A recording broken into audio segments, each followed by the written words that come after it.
Daniel Andri, þetta var rosalegu leikur. Já, og eiginlega bara hálf óvænt úrslit sko. Ég held að þetta væri bara tapaður leikur en Þórshjarta er svo stórt í flestum sem betur fyrr.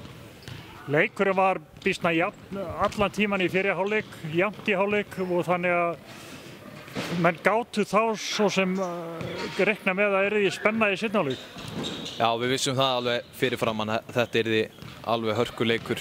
Tvö af bestu liðunum í þessari deild og fullt af flottu leikmönnum í KR með mikla reynslu í þessari deild og þeirri efstu.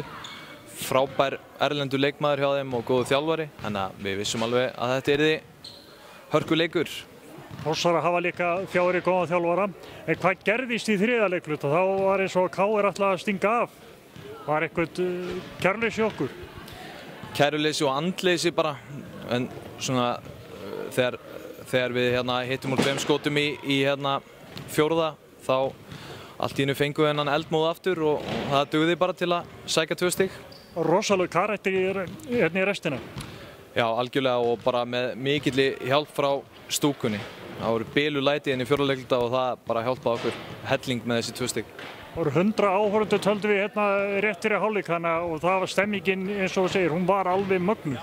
Stemming á við 300 allavega.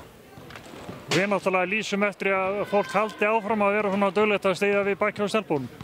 Já, algjörlega. Þetta er eins og þessi leikur. Setjum hana þrist á loka sekúndunum og vinnum hana á loka sekúndunum. Þetta er frábæri skemmtun og það ættu bara allir að koma og horfa á okkur spila.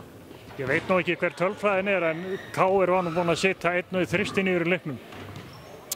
Já, það kviknaði svolítið í þeim svona rétt fyrir hálfleik, sérstaklega Violet, erlenda leikmannir og síðan vitum við líka að það eru fleiri góða skiptur í KR-liðinu en kom ekki að sökja þetta skipti. Svo náttúrulega eins og ég var að tala við Karinni áðan að það er magnað að 8 leikmenn hjá okkur kom inn og 8 leikmenn skorað.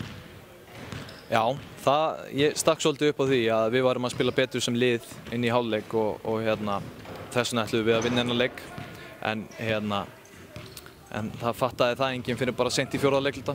Við höldum því að bara áfram í næstu leikjum.